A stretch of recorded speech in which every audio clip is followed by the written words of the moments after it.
So you're in custody today for the murder of George Smith. He's a classmate that goes to WLC. George is dead? George is dead. George is dead. Yeah. So Just saw. I know. That's what I've been hearing. So we're going to go through the day, and I'm gonna get your side of the day and the story. Just gonna go through the scenario like you experienced it. State anything that you think is relevant to this case. You should be honest. You shouldn't hold information back, and you shouldn't lie during this process. After you recall your experience, I'm going to review the order of events based on my notes and observations from what you've told me. Any discrepancies or inconsistencies will be evaluated at the conclusion of the interrogation based off of the information that I have on my side. Okay, so let's begin. So what's your name? Caleb. Last name? Economy. Okay. Where were you the day of the murder? At school. Alright. Did you have any interaction that day with George? I passed him throughout the day. We live right next to each other, right across the hall. So, yeah, I mean, a couple times a day we pass each other. Gotcha. Okay. Alright. Can you tell me the relationship about you and the victim, George? We're not really friends. I mean, we were cool. Okay. So not close. No. Gotcha. So how did you feel when you heard about the murder? Is this your first time hearing about Oh, it? you just told me, so Okay. pretty shocked. Okay. Gotcha. So do you have any idea who might have done this? Did he have any enemies or anyone who held grudges against him? I mean, he seemed to be cool with everyone. Yeah. Seem to be cool. Alright. So can you walk me through what you did that day? Don't leave any details out, like waking up, going to bed, like walk me through your day. Well, I woke up for my 9 a.m. class, just like normal. Pretty much had class all day until 11:20. Then I got lunch in the cafeteria. Then I went to my next class at 12:30. And I pretty much had class till 3:20. Then I go to practice 25 minutes later, and I got done around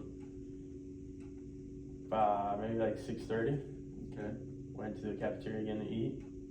Came back to my room and showered.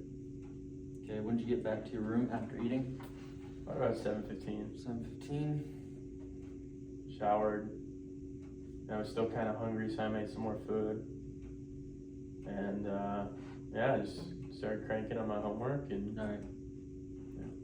What time would you say that you started doing homework, and what time did you go to bed that night? Say I started homework around 8. Alright. And do you know when you went to bed that night? Probably about 11.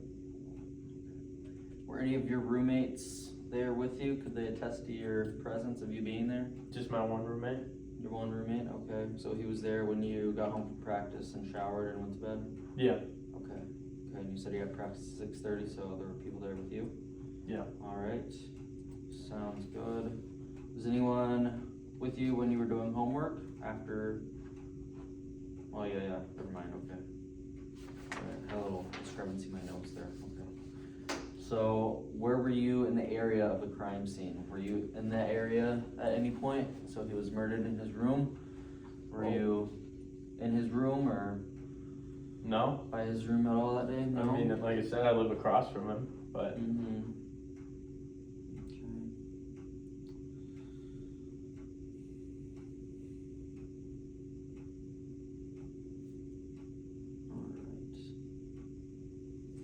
Did you see anyone being suspicious that day, that night? not really. No. Kind of normal. You pass by some people. Did you hear anything? Any like strange sounds, any yelling or screaming or?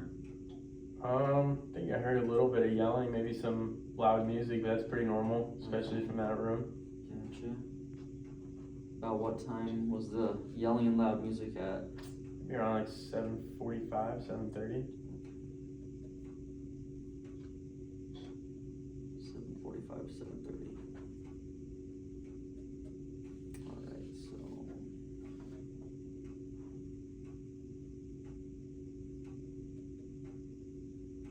Alright, so was there anything, so I'm gonna go through what you've told me so far. So you were at school the day of the murder. The only interaction is you pass him because you live across the hall from him.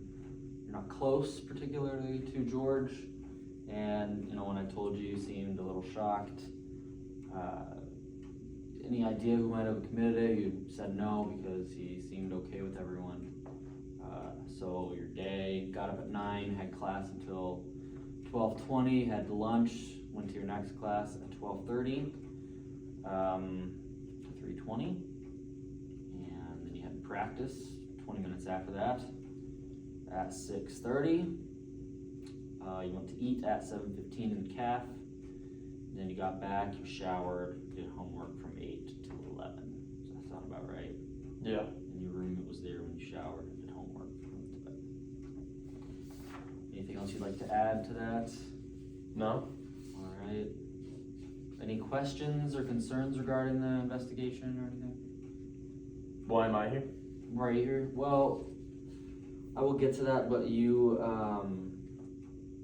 here because you live across the hall from the guy.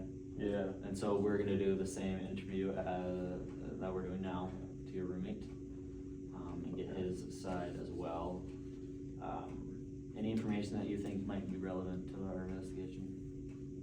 No. No. Alright. So how do you think that these murders happened? How do you think that they occurred? I have no idea. You don't have any idea, like you don't think of like how he might have been killed or who might have done it? I mean, you just told me, so I haven't had much time to even process it. Right, okay. So do you believe anyone else was involved in this crime? Like Whoever did it, I guess. Just whoever did it. You don't think there were more parties than just one? Could have been, I don't know. Alright.